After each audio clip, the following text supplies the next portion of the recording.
Hello folks, it's backyardjay here.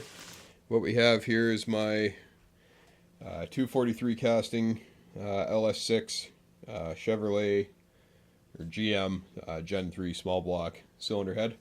And what we're doing today is I'm going to show you how to lap a valve, basically grind a valve.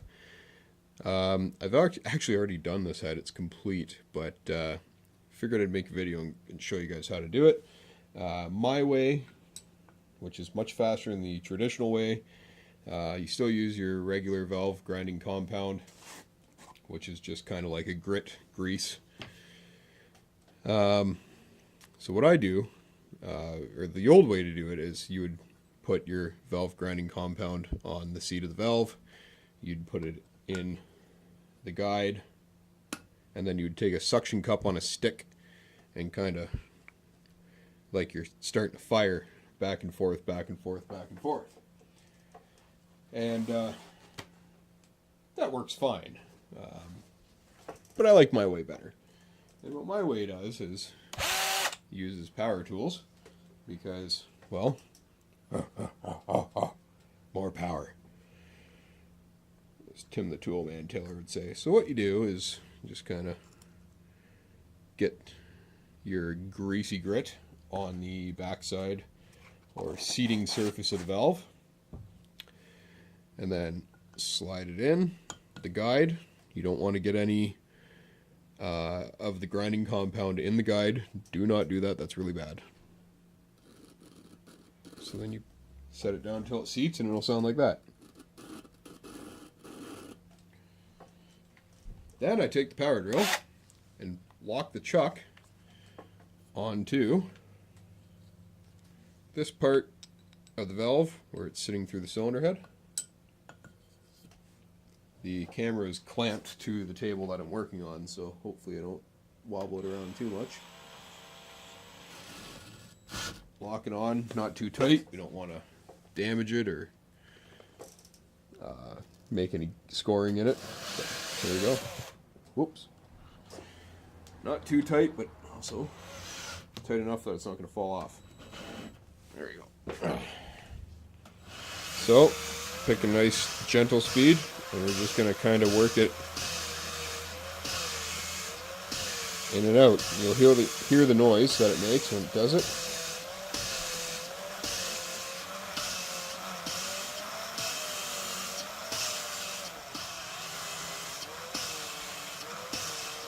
And then, when you figure you're just about done, flip it reverse.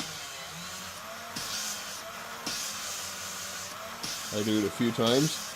And when you lift the valve up, what that does is it just kind of redistributes the grit to different locations. And then I finish it off like that. And then I grab the chuck and undo it, so it stops in a perfect spot. This camera holder kind of sucks. Grab yourself a clean shop rag and you clean off the greasy grit.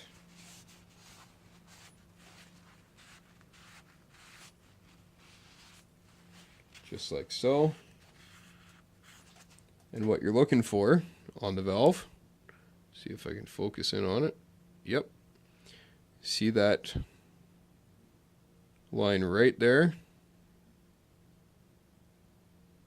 There it is. See that line right there? You want that perfectly even all the way around. And then of course that's just regular valve machine, unmachined valve service.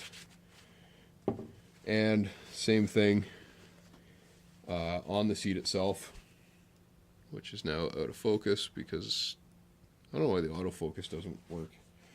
It's like once you're, I'm using my cell phone for this, and once it gets so old, they just don't really work so well.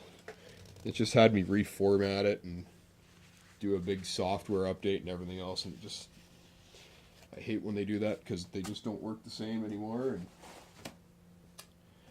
and that usually means that it's time for a new phone. There we go, and this is an HTC One M9 if anybody's wondering. So you have that same new surface right there. So then you slide it back in. and there's still some grit in there. You can tell when you spin it like that. Let's grab another new shop rag. And just kind of spin it like that, and then loosely around so it gets all the seat cleaned out, and then that sounds good to me. So now I'll show you how to lock down that valve with a spring and retainers. So what I do is I take a paper towel and shop rag and stick it in the combustion chamber. That keeps everything nice and flat and keeps the valve all the way up when you're trying to do this. Now for anybody else wondering, yes, I did have these heads resurfaced. That's why the surface is so nice and shiny. I had 40 thou taken off, and basically what I did is I calculated what it would take to get 11-to-1 compression from 10-to-1 compression. So we only went up 1 point, and basically using the stock, or like not the original head gaskets, but factory OEM MLS metal head gaskets that these LS motors come with.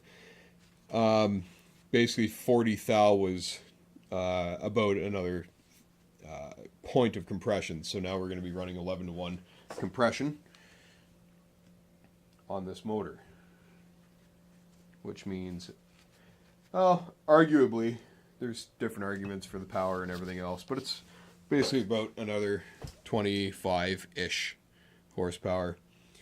Another thing that I did was I also port matched the intake and exhaust and smooth them out real nice. Now I'll kind of reposition everything here. So the point of the shop towel under there is to hold the valve all the way up. That's what we want. Kind of move the camera a little bit here. There we go. And now what we're going to do is we're going to put brand new seals. And these come with a special little installation tool. Just slides over the valve, and that's just to protect the rubber from the spot in the valve where the cam locks, or the retainers lock in. So slide that all the way down, and the tool just comes off like that. And lastly, we're just using regular GM, the stock valve springs.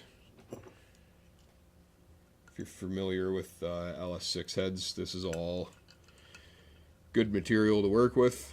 We're not doing anything super crazy here.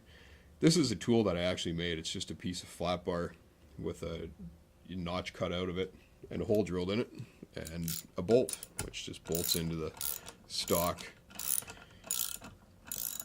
rocker holes. I put a little bit of lube on the threads because, of course, we don't want to damage these threads. So we put that down and then drop our retainers in.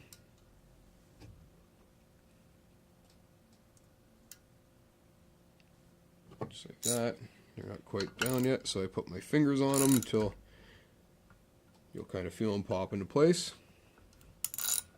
And then back it off, and I always put my finger over top of them again, because sometimes they'll jam, and as you back it off, it'll shoot it out like a bullet, and well, then you lose a retainer and you're pretty well up shit creek, unless you have a bunch more up shit's creek without a paddle. So that's it. That's the valve spring reinstalled, and the valve installed, and the valve ground. So hope you enjoyed the video, and like, share, favorite, and subscribe. Cheers and beers.